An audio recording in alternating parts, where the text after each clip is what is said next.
ici arrivé et nous étions ici aussi pour quelques réunions, tous à la main. Il faut dire que quand tu déménages, c'est pas vraiment facile. Alléluia.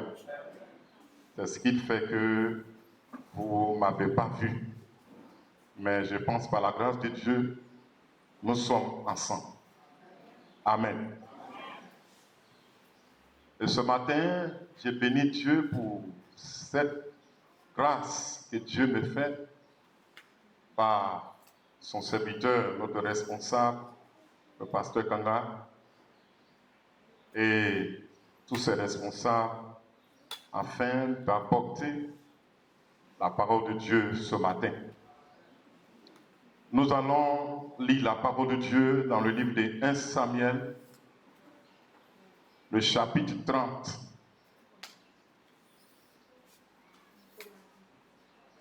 Ouais, 1 Samuel chapitre 30, le texte est un peu long, à partir du verset 1 à 20.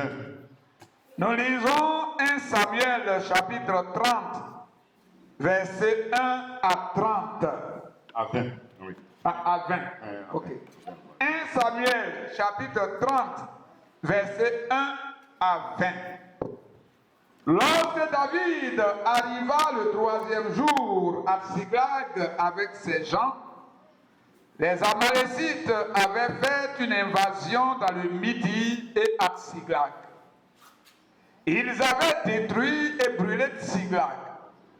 Après avoir fait prisonniers les femmes et tous ceux qui s'y trouvaient, petits et grands, ils n'avaient tué personne, mais ils avaient tout emmené et s'étaient remis en route.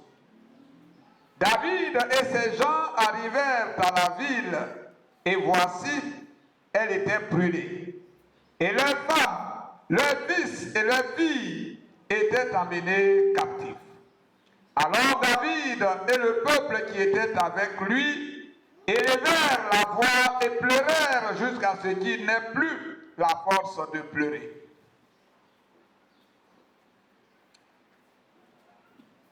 Les 2 femmes de David avaient été emmenées, Akinoam de Jizréel et Abigail de Carmel, femme de Nabal.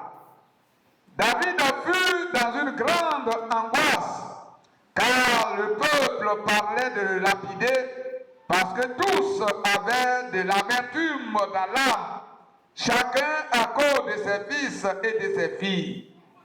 Mais David reprit courage en s'appuyant sur l'Éternel, son Dieu. Il dit au sacrificateur Abiatar, fils d'Achimélec, apporte-moi donc l'éphod. Abiatar apporta l'éphod à David. Et David consulta l'Éternel en disant, poursuivrai-je cette troupe? L'atteindrai-je? L'Éternel lui répondit, poursuis, car tu atteindras et tu délivreras. Et David se mit en marche, lui et les 600 hommes qui étaient avec lui. Ils arrivèrent au torrent de Bézor, où s'arrêtèrent ceux qui restaient en arrière. David continua la poursuite avec 400 hommes. 200 hommes s'étaient arrêtés, trop fatigués pour passer le torrent de Bézor. Ils trouvèrent dans les champs un homme égyptien qu'ils conduisirent auprès de David. Ils lui firent manger du pain et boire de l'eau. Et ils lui donnèrent un morceau d'une masse de figues sèches et 2 masses de raisins secs.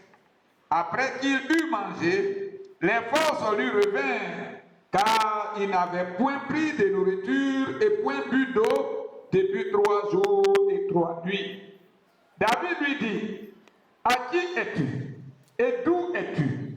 Il répondit, je suis un garçon égyptien au service d'un homme amalécite. Et voilà 3 jours que mon maître m'a abandonné parce que j'étais malade. Nous avons fait une invasion dans le Midi des Kérétiens, sur le territoire de Juda et au Midi de Caleb, et nous avons brûlé Tsiglag. David lui dit, veux-tu me faire descendre vers cette troupe? Et il répondit, jure-moi par le nom de Dieu que tu ne me tueras pas et que tu ne me livreras pas à mon maître, et je te ferai descendre vers cette troupe. Il lui servit ainsi de guide. Et voici, les Amalécites étaient disséminés dans la contrée, mangeant, buvant et dansant à cause du grand butin qu'ils avaient enlevé du pays des Philistins et du pays de Juda. David les partit depuis l'aube du jour jusqu'au soir du lendemain, et aucun d'eux n'échappa, excepté 400 jeunes hommes qui montèrent sur des chameaux et s'enfuirent. David sauva tout ce que les Amalécites avaient pris, et il délivra aussi ces deux femmes. Il ne leur manqua personne, ni petit, ni grand, ni fils, ni fille, ni aucune chose du butin, ni rien de ce qu'on leur avait enlevé. David ramena tout. Et David prit tout le menu et le gros bétail. Et ceux qui conduisaient ce troupeau et marchaient à sa tête disaient, c'est ici le butin de David. Amen. Ah, on peut acclamer le Seigneur pour la parole de Dieu.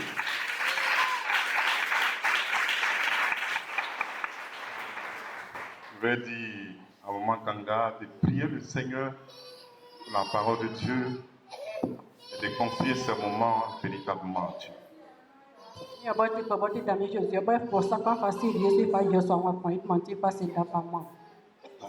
Meu Jesus, eu amo a conmanda, meu Jesus, enquanto você quer ir fora, o estômago, bota me fala aí no, não tem uma final no futebol que eu vou ali, né? A classe, a minha sudão, claro, você não pode te sudão, claro, você é o que é um neba, não gama, enga ya tiso de, não mas que depois se é um neba, não mas só de, e claro não tiso, né? Claro, fica então, mas são bom, e claro mal que são com baque, eu não há, são com baque, o que é um neba, não tem uma banda, não tem que ter, claro, não assim, amém. Ah, alléluia. Bien-aimés, le texte est long, mais je pense que vous avez bien saisi et attendu. L'homme de Dieu a lu distinctement, et nous voyons ici que David et sa troupe étaient dans un village appelé Siclag, et un jour, ils ont quitté le village pour aller quelque part. Et derrière eux, les Amalécites sont venus, ils ont pillé le village, ils ont brûlé le village, ils ont pris les deux femmes de David, les enfants et tous les habitants, et les amené donc en captivité, disons, dans leur contrée. Alléluia. Et David est venu là, et ils ont trouvé vraiment ce désarroi, ils ont commencé à pleurer, jusqu'à ce que la Bible dise que, la Bible dit qu'ils ont pleuré jusqu'à ce qu'il n'y ait plus de force pour pleurer. Et après cela, ils ont repris courage, et ils sont partis voir le prophète Abiathar pour consulter l'Éternel. Et Dieu les a dit, c'est possible qu'ils gagnent ces hommes. Donc, après la consultation, Abiathar a consulté l'éphod et l'Éternel a parlé. Ils sont partis et effectivement, ils ont repris tout ce que les gens les avaient ravi, le butin, eux-mêmes, tous les habitants. Alléluia. Bien-aimés, ce matin, si je voulais donner un thème à ce passage, je voulais tout simplement dire que Dieu nous instruit. Alléluia. Je voulais tout simplement dire que Dieu nous instruit. Vous savez, quand on lit 2 Timothée 3 à partir du verset 16, la parole de Dieu dit par Paul que toute écriture est inspirée de Dieu et utile pour, nous enseigner, 2, nous convaincre, 3, pour nous corriger et 4 pour nous instruire. Alléluia. Alors, je voulais dire ce matin à toute personne qui lit la parole de Dieu, alors Dieu nous instruit au travers de sa parole. Dieu nous instruit au travers des messages que les hommes de Dieu prêchent. Dieu nous instruit aussi au travers des prophéties. Alléluia. Alors ce matin, sommes-nous prêts véritablement à recevoir l'instruction de Dieu? C'est une question que je vous pose. Est-ce que vous êtes prêts? Est-ce que nous sommes tous prêts à recevoir véritablement les instructions de Dieu? Amen. Alléluia. Votre amen n'est pas trop convaincant. Amen. Ok. Vous savez, quand nous prêchons la parole de Dieu, c'est Dieu qui parle, donc au travers de nos vies. Alléluia. C'est pour ça que je dis que Dieu va nous instruire, nous tous. Alléluia. Alors, bien-aimés, nous allons voir dans ce texte, alors quelques leçons, au moins 3, 4 leçons dans ce texte, ce matin, que Dieu veut nous instruire. Je voulais dire que, vraiment, les semaines dernières, je ne me porte pas trop bien, et que j'avais dit aux responsables que je serais là, et que je ferai vraiment un effort. Alléluia. Et la nuit, je suis là, et j'ai commencé à réfléchir. Et je n'ai pas vraiment dormi. Et je savais qu'il devait y avoir un culte poussé par l'Esprit de Dieu. Alléluia. Je n'ai pas pu réellement dormir. J'ai prié toute la nuit.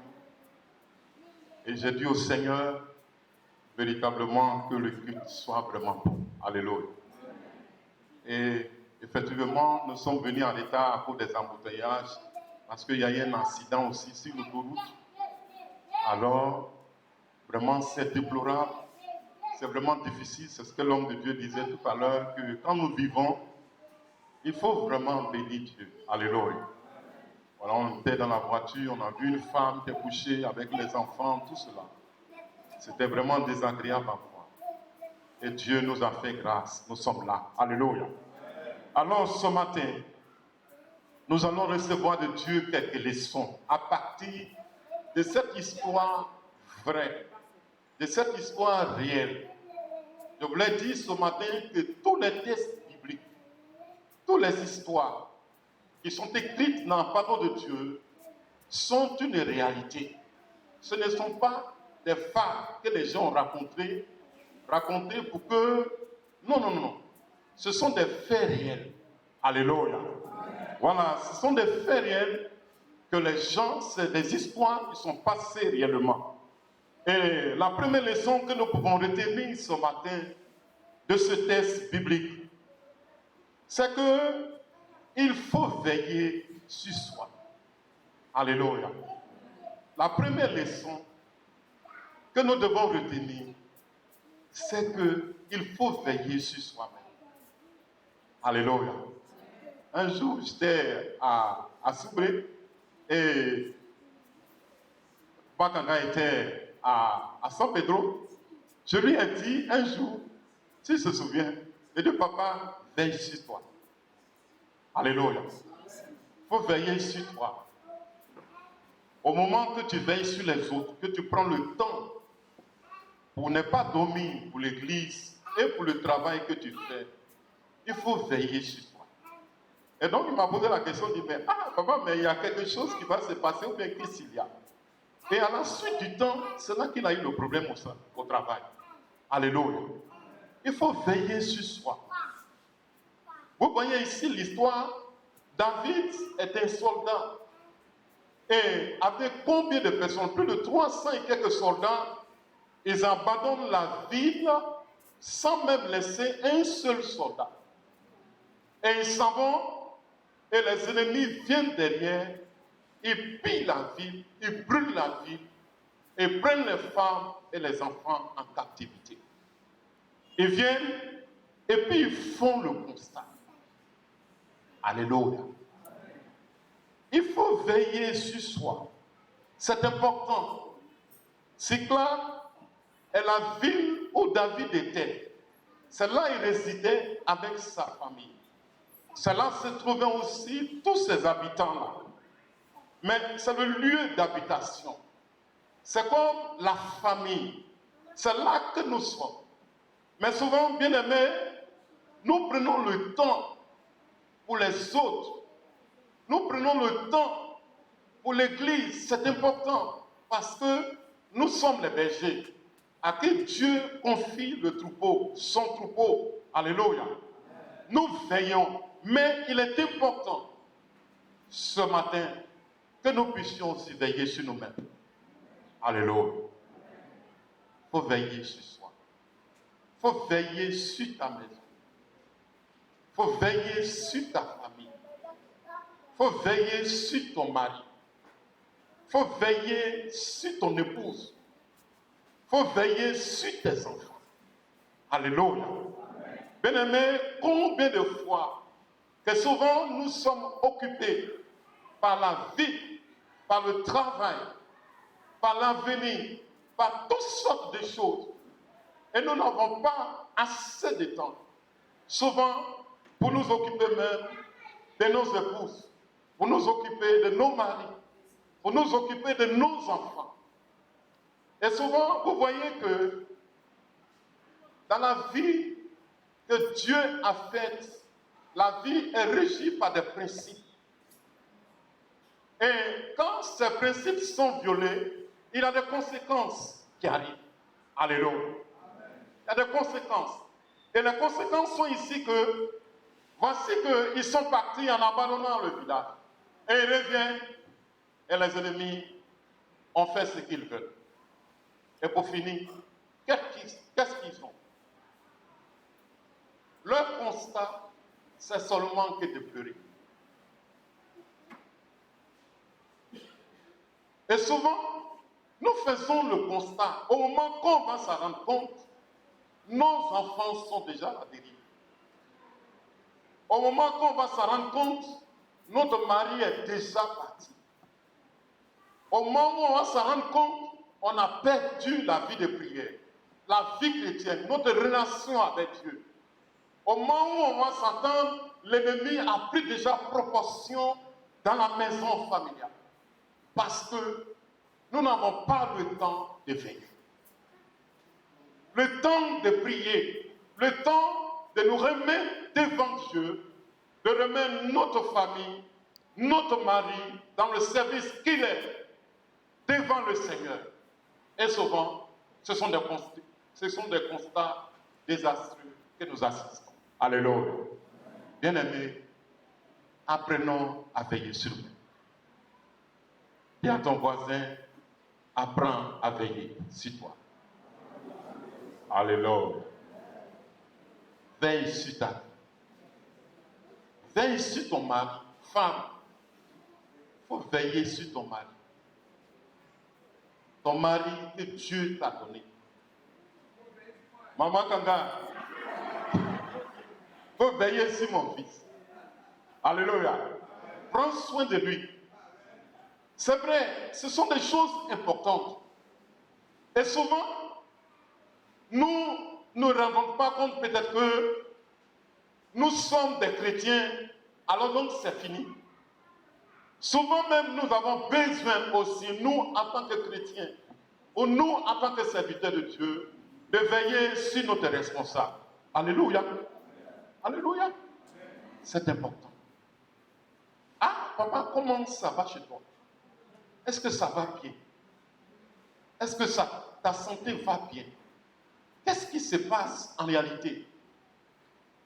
Mais il ne suffit pas seulement de dire, ah, mais on savait où? Mais on savait quoi? Mais on savait, mais pourquoi on ne l'a pas dit? Alléluia. Il faut veiller même sur les uns les autres. Dans l'église, veille sur ton frère. Il faut veiller sur ta soeur. C'est important de connaître la vie de ton frère et de ta soeur. Nous sommes un corps relié les uns les autres. Et c'est important Bien-aimé, alors, le constat, c'est que David est venu et il a trouvé le désarroi. Mais ce que je voulais dire ce matin, c'est que, bien-aimé, vous savez, dans la loi de la sémence, selon Galates 6, verset 7, c'est que l'homme sème, c'est ce qu'il récolte. Alléluia. Alléluia. C'est ça la vie. Que ça soit positif ou que ça soit négatif. Alléluia. Ce que l'homme sème, c'est ce qu'il récolte. Alors, c'est important, bien-aimé, c'est très très important. Et ils ont commencé à pleurer. Et les gens sont partis jusqu'à dire qu'ils voulaient lapider David. Parce que c'est lui qui est le chef. Ils voulaient lapider David. Que c'est David qui est la cause, parce que c'est lui qui est le responsable qui devait organiser.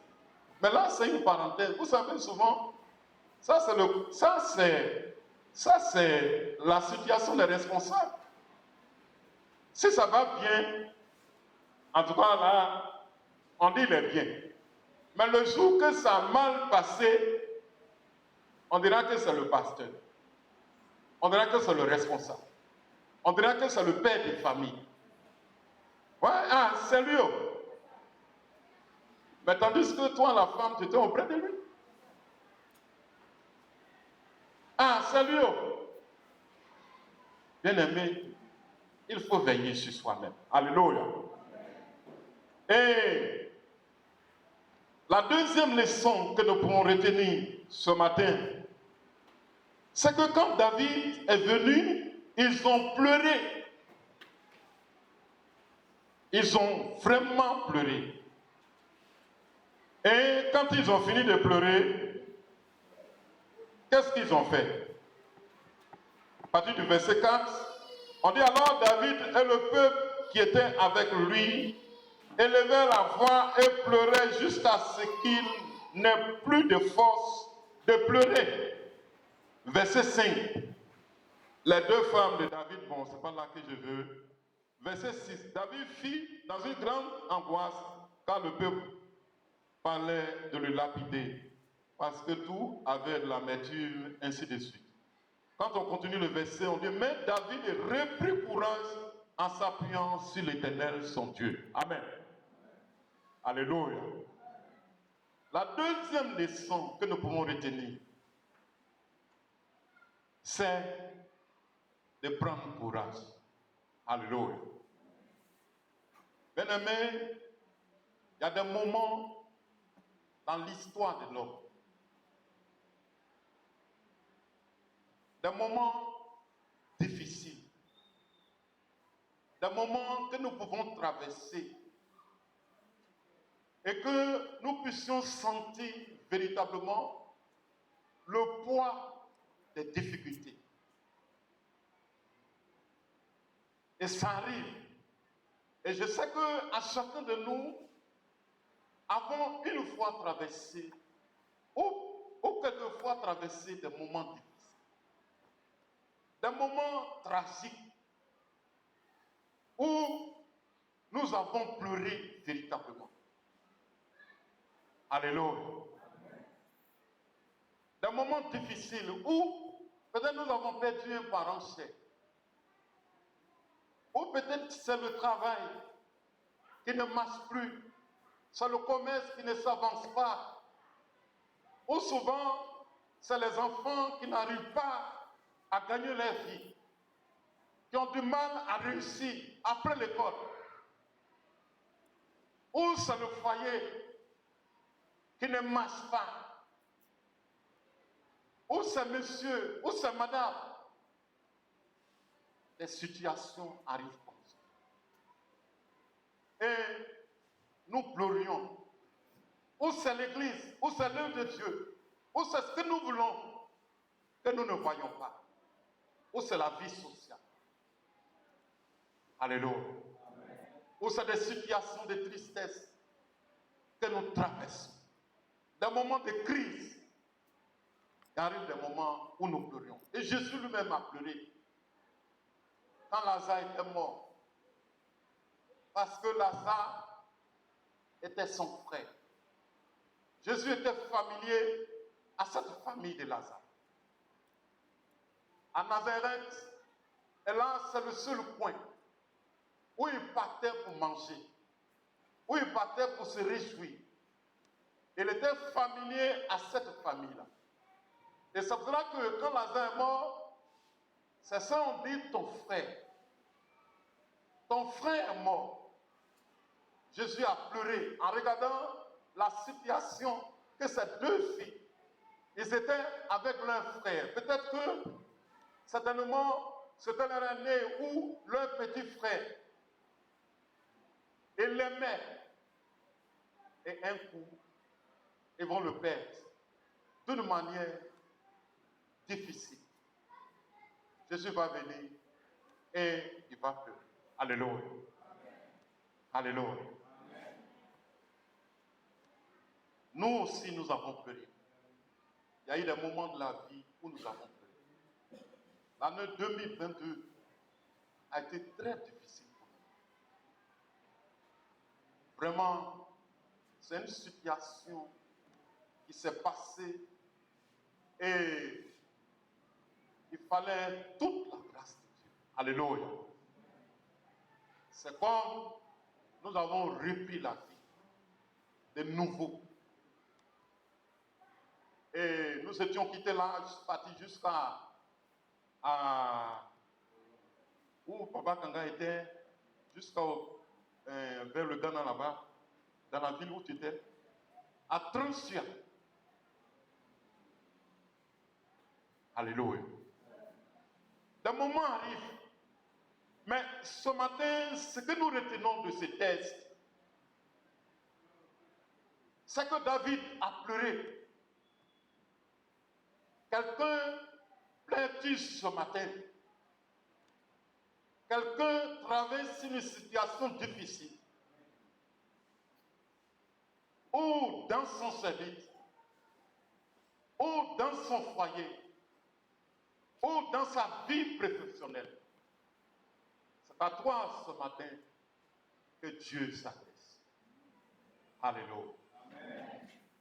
David a pleuré. Et pleurer, c'est exprimer vraiment la douleur de notre cœur. Souvent dans l'échec, souvent dans les trahisons, souvent dans la maladie, dans les moments difficiles, nous pleurions. Mais la Bible dit que David, après avoir pleuré, a repris courage. Et ce matin, Dieu voulait que ceux qui pleurent, ceux qui sont déçus, reprennent courage ce matin. Amen. Alléluia. Amen. Reprends courage ce matin, bien-aimé. Reprends courage.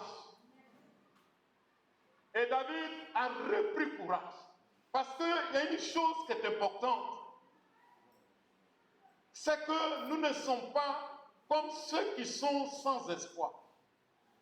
Nous ne sommes pas comme ceux qui sont sans père. Nous avons un Père. Et notre Père, c'est notre Père céleste. Amen. Alléluia. Amen. Et nous ne sommes pas sans espérance. Car notre Dieu, à lui appartient toute chose. Reprends courage. Reprends tes forces. Reprends ta marche avec le Seigneur. Quel que soit le temps que tu as traversé. Où tu traverses. Alléluia. Bien-aimé, David a repris courage. Il faut reprendre courage pour essayer d'oublier le passé. Essayer d'oublier la situation. Parce que nous ne pouvons pas continuer à toujours pleurer sur notre sort. Alléluia. Amen. Oui, c'est important. Il ne faut pas tarder. Il ne faut pas toujours être là à penser régulièrement et tous les jours à ta situation. En ce moment, tu es un homme sans espoir.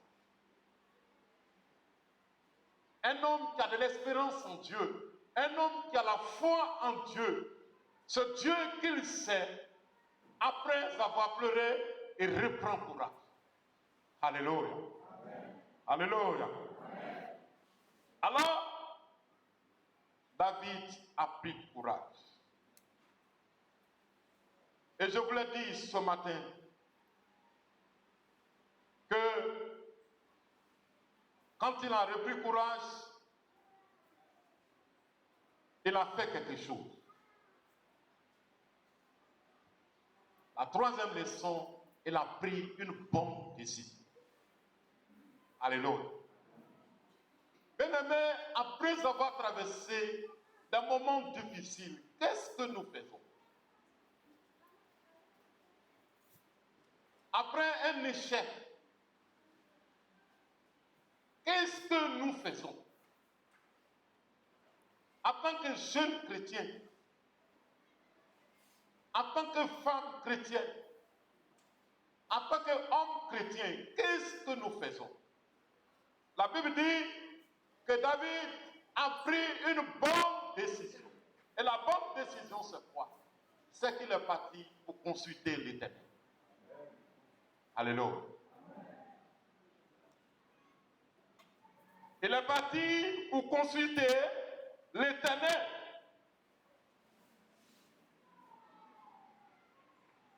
Au verset 8, on dit, et David consulta l'Éternel en disant, où suivrai-je cette troupe? Il est parti auprès de l'homme de Dieu, le sacrificateur Abiathar, qui avait l'éphod. Et l'homme de Dieu a consulté Dieu. Je voulais dire que les hommes de Dieu, ils sont avec nous, que tous ces responsables établis ne sont pas là pour rien. C'est une décision de Dieu. C'est Dieu qui les a mis là. Il les a donné cette responsabilité. C'est lui qui les a choisis. Et quand Dieu choisit, il donne toutes les capacités requises pour que cette personne soit capable d'apporter tous les besoins du peuple de Dieu. Alléluia. Parce que c'est lui le talent. David ne s'est pas levé comme ça, mais il est parti voir le sacrificateur. Ah, papa, qu'est-ce que nous pouvons faire? Mais souvent, voici l'erreur que nous faisons en tant que chrétiens. Dans le monde même, quand les gens traversent une situation difficile, des moments répétés, de tristesse, ils se vont consulter les charlatans. Ou bien, chacun de vous connaît le monde. Ils se vont consulter les charlatans pour dire, ah, il y a quelque chose qui se passe. Pourquoi la vie de mes enfants là, qu'est-ce qui ne marche pas? Qu'est-ce qui ne va pas dans mon service? Avant, le commerce marchait très bien. Le travail marchait bien. Il y avait des clients. Mais aujourd'hui, je ne comprends rien. Ça va consulter. Et le devin leur dit souvent de faire des sacrifices. Mais nous, combien de fois nous avons consulté Dieu? Après combien de fois? Souvent, nous prenions des décisions et souvent même s'en vont nous abrutir. Parce que nous ne consultons pas Dieu. Souvent, nous prenons des décisions sans même consulter Dieu, sans même consulter l'homme de Dieu. Pour dire, ah, papa, je vais faire telle chose.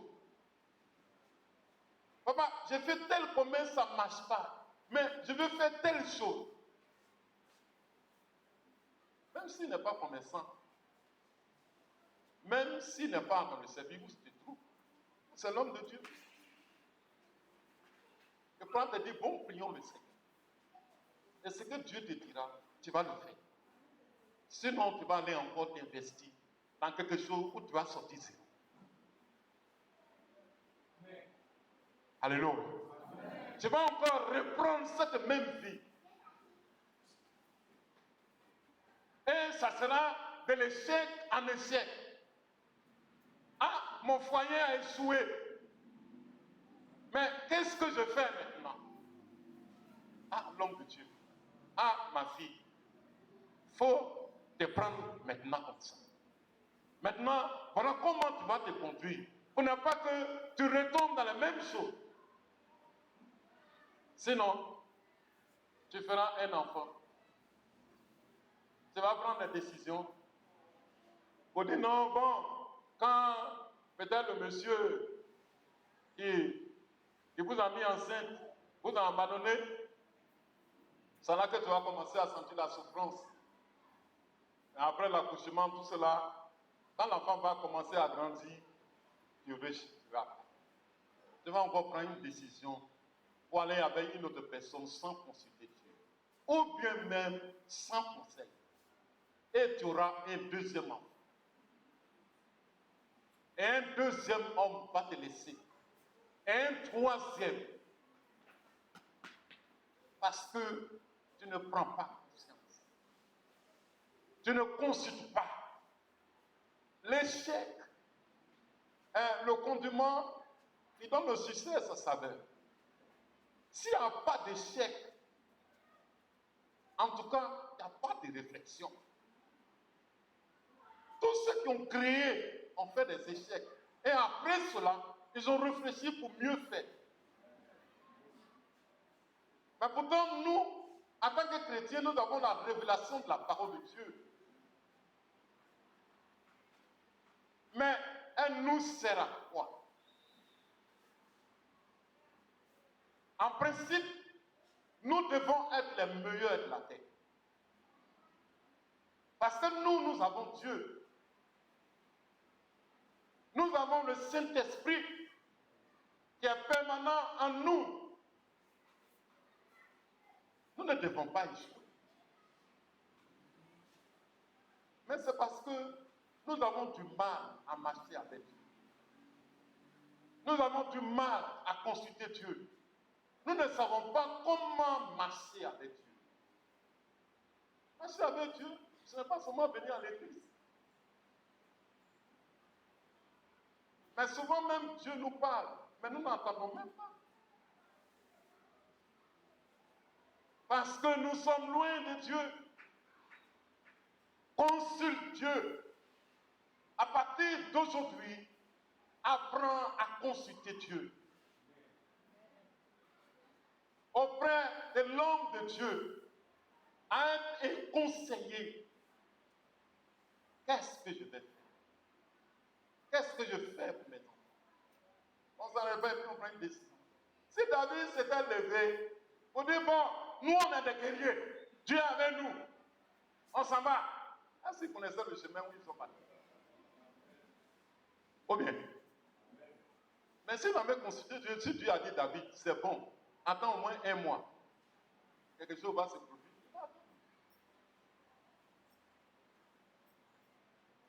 Alléluia. Amen. On peut continuer? Je pense que je vous prends pas le temps. Alléluia. Amen. Consultez Dieu. Il y a des serviteurs, il y a des servants de Dieu. Vous avez des responsables. Des gens qui ont la vie de prière. Des gens à qui Dieu parle. Ah, maman, il y a telle chose. Qu'est-ce que je dois faire? Souvent, ce que nous pensons, ce n'est pas ça la voie de Dieu. Souvent, que ce que nous voyons, ce n'est pas ça que le Seigneur voit. Souvent, notre choix n'est pas le choix de Dieu.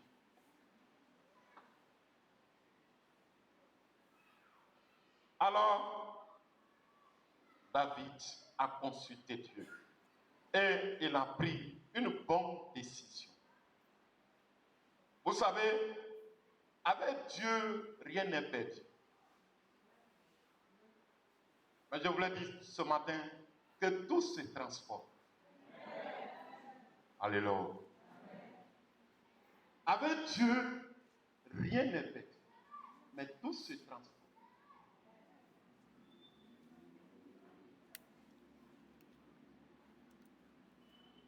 Avec Dieu, rien n'est petit, mais tout se transforme. Consulte-le. Tu verras la gloire de Dieu. Et regardez ce qui s'est passé. Dieu a dit, allez-y, vous allez les rattraper.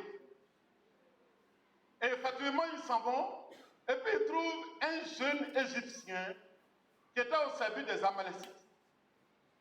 Le monsieur a été abandonné parce qu'il est un peu malade. Ils l'ont trouvé. David a dit, mais toi, tu es qui? Il a dit, je suis un Égyptien au service d'un Amalécite. Si c'était nous, on dit, bon, tu seras le premier mort. Alléluia. C'est ce qu'on m'allait dire. Mais non. Non. Il avait faim parce qu'il n'a pas mangé 3 jours et 3 nuits. Ils lui ont donné des figues secs et toutes choses. Quand il les rassasié, ils lui ont demandé. Mais, où ils sont partis? Il a dit, je vais vous montrer le chemin. Et il les a montré le chemin. Bien-aimé, je voulais dire une chose. Souvent, il ne faut pas avoir vite l'esprit de vengeance. Sinon, tu risques de perdre la bataille. Parce que Dieu peut se servir même de ton ennemi pour te bénir. Alléluia. Alléluia. Dieu peut se servir de ton ennemi pour te bénir. C'est vérifié dans la Bible. Les chansonniers pour qui David et Joseph avaient révélé après le songe, il a dit, tu vas dans 3 jours, tu seras dans la maison du roi. Mais quand tu vas aller, souviens-toi de moi. Quand il a pas dit, est-ce que c'est souvenir de David? Et c'est souvenir de Joseph? Non, la Bible dit qu'il a oublié Joseph. Quand Dieu l'a élevé. Mais Joseph n'a rien dit. Parce que Joseph a une qualité spirituelle. Et comme sur la grâce de Dieu, il a foi en Dieu. Il a foi en Dieu et il connaît que chaque chose a son temps. Alors il n'a rien dit. Mais c'est le même qui a oublié Joseph. C'est lui un jour qui a dit à Pharaon que le son que tu as fait, s'il n'y a personne pour donner l'explication, il y a un petit hébreu qui se trouve en prison. Moi-même, il m'a fait révélation, mais je l'avais oublié. Ça, c'est une parenthèse. Alléluia. Ce n'est pas lui. Ton ennemi peut être un canal par lequel Dieu passe pour te bénir. Alléluia. Alléluia. C'est le même qui a oublié Joseph. C'est le même qui a dit, quand Pharaon a eu le son, c'est lui qui a dit, il y a un petit hébreu. Là, Dieu lui donne la révélation de ça. C'est par lui encore que Joseph va entrer dans le palais. Alléluia. Il y a des choses, certainement, que nous négligeons. Il y a des personnes que nous pouvons négliger dans la vie. Mais qu'un jour que Dieu peut utiliser pour être une source de bénédiction pour nous. C'est pour cela que nous négligeons personne. N'ayons pas d'ennemis. Nous n'avons pas besoin d'avoir un ennemi sur la terre. Alléluia. Moi, je n'ai pas d'ennemi. Quand je le dis toujours, ça fait rire. Je dis, si mon père et ma mère qui m'ont mis au monde n'ont pas pu faire quelque chose pour moi, c'est pas aux autres que je vais en vouloir. Ou bien, c'est tout. C'est le résumé de la vie. Et aussi, s'ils n'ont pu faire, peut-être que c'est les moyens qui ne sont pas arrivés. Alors, on n'en veut pas aux autres. Alléluia.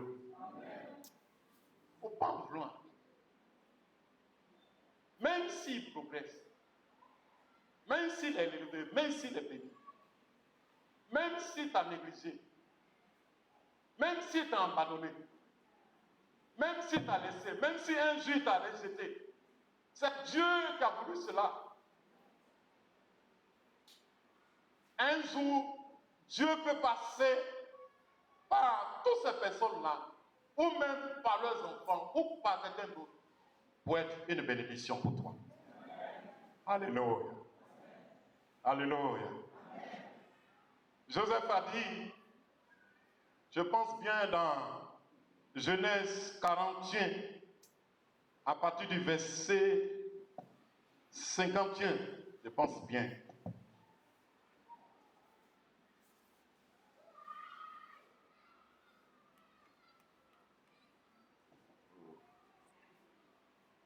Voilà, Genèse 41, verset 51 dit, Joseph donnant le premier nom de Manassé, car dit-il, Dieu m'a fait oublier toutes mes peines et toute la maison de mon père. Amen. Amen. Oublie le passé, prends courage et continue ton chemin avec Dieu. Joseph a dit, j'ai oublié. C'est le nom de ses enfants. Manassé et Ephraïm. Il dit, Dieu m'a fait oublier. Parce que Joseph a la capacité d'oublier. D'oublier le passé difficile et de regarder en arrière pour construire un avenir meilleur avec Dieu. Dieu m'a fait oublier. Parce qu'ils m'ont frappé, ils m'ont fait tout. Même quand ils l'ont trouvé en Égypte, il dit, c'est Dieu qui a permis que vous le fassiez pour que je sois là où je suis aujourd'hui. Sinon, il allait dire, voilà, on va voir maintenant. C'est pas moi le roi. Comme en Afrique, on ne parle pas trop. Ils vont nous frapper dans les rues. Quand un quitte au pouvoir, un prend vengeance sur vengeance. Et c'est ce qui fait que la sorcellerie ne finit pas en Afrique. Et je vais vous dire cela. La sorcellerie ne finit pas. Comme nous étions à une réunion familiale, un frère, un grand frère qui est un homme de Dieu aussi, a parlé d'une chose qui m'a marqué. Il a dit, excusez-moi, il dit souvent les mères sont à la base de tous les conflits dans les familles. Nous, notre famille là, elle est très grande.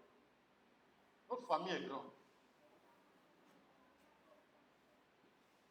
Mais les mères ont tellement enseigné leurs enfants d'une manière, d'une autre. Aujourd'hui, nous qui pouvons atteindre plus de 8 000, au moins 1 million de personnes, on n'est même pas connus. C'est maintenant, nous qui sommes les enfants, on a fait la première réunion. Mais pourtant, nous avons des ressources. On a des frères, de mes cousins qui sont des gouverneurs. D'autres sont des entrepreneurs, ils sont partout dans le monde entier. Mais aujourd'hui, la seule chose qui a permis que nous soyons émis, c'est que la plupart d'entre nous sommes devenus chrétiens. Et on a trouvé que ce n'était pas vraiment bon. Alléluia. Et c'est là qu'on vient de créer la première association. Et même si on comptabilise qu'une seule personne donne 500 francs par mois, nous pouvons atteindre plus d'1 million à 2 millions de francs par mois. Mais c'est ce que le grand frère a dit. Il dit tout cela est dû au maire. Quand il s'en va en Amérique, quand il revient, on dit, il ne faut pas aider le fils de Ganga. Hein. Lui là, son père était méchant. Il ne faut pas aider le fils de l'autre. Hein. Il faut aider seulement tes frères. C'est comme ça. Et quand chaque enfant vient, et on a des frères qui sont aisés, qui ont de grandes entreprises. Même notre responsable de l'association aujourd'hui, qui est l'enfant de Maman Glao, elle a plus de 500 hectares de bas-fond au nord. Mais quand il a parlé, même il avait fait, ils ont des sociétés de transport et tout cela, mais il a dit qu'il a échoué parce qu'au début, personne ne leur va de leur faire. Mais qui est la cause de tout ça? Ne fais pas ça. Et c'est le témoignage qu'un jour Pasteur Kanga rendait ici, pour dire que quand il a commencé à travailler, quelle est la première personne qu'il a envoyée? Son oncle.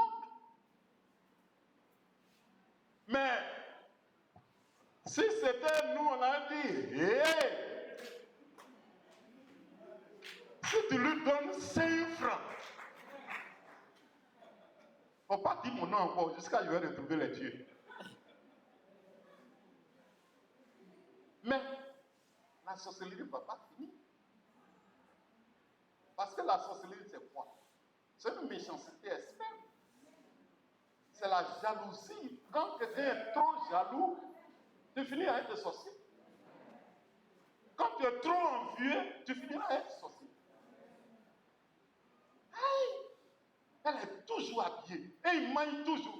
Mais on mange quoi même? Si ce n'est pas du, si ce n'est pas manioc, si ce n'est pas banane, c'est ce que tu n'as jamais mangé.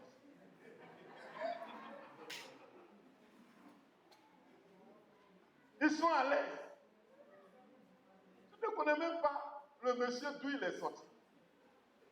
D'ailleurs, les gens voient mon fils par quand aujourd'hui, on dit il est riche. Vous ne savez même pas où le monsieur a passé avec sa femme. Dans quel... Et puis vous ne savez même pas où il est sorti pour devenir ce qu'il est. Au moins il faut aller auprès de lui pour dire, ah papa, comment tu as fait et puis tu es arrivé ici? Non, ils sont riches, ils ont l'argent, ils roulent dans de grosses voitures. C'est ça la sorcellerie.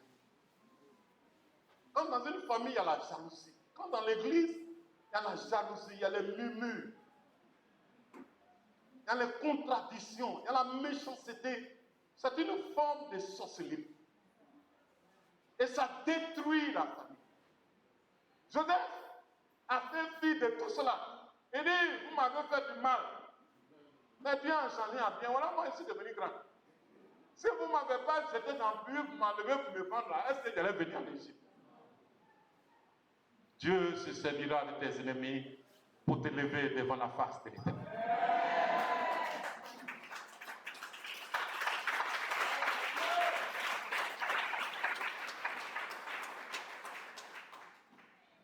Pense ton Dieu. Attache-toi à ton Dieu. Alléluia. Alors, bien-aimés, ils sont partis et ils ont trouvé les gens en train de fêter. Et c'est comme ça les méchants, c'est comme ça les sorciers. Quand ils commencent à créer des problèmes, et ils dansent. Mais ils ne savent pas que nous avons un Dieu qui est puissant. Alléluia. David se les a trouvés. Cela je termine ce matin. Pour vous dire qu'avec Dieu, nous pouvons rattraper la dernière leçon au sentir tout ce que nous avons fait. Nous pouvons rattraper au sentir. Nous puissions gagner au sentir ce que nous avons perdu. Car rien ne se perd avec Dieu, mais tout se transforme. Alors, ils sont arrivés, ils ont gagné la bataille, ils ont pris le butin, ils ont pris leurs femmes et ils ont pris leurs enfants. Et ils sont revenus. Bien-aimés, ce matin, dans quelle situation est-il? Quelle situation traverse-t-il ce matin? Pourquoi es-tu triste en tant qu'enfant de Dieu? Qu'est-ce qui te manque? Qu'est-ce qu'il te faut que Dieu ne peut faire? Fais comme David. Arrête de pleurer et prends une bonne décision. en consultant l'Éternel. Dieu est capable de changer ta vie. Comme il a fait pour David et le peuple. Comme il a fait pour José. Bien-aimés, je voulais ce matin terminer les propos, mais je voulais prier avec vous.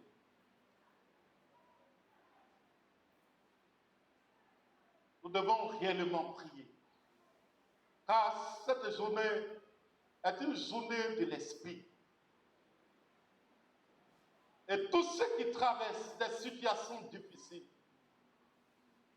tous ceux qui savent qu'ils sont au bord de prendre une décision quelconque, même souvent arrivés à dire qu'ils veulent quitter la maison de Dieu, parce qu'ils sentent que tout est difficile.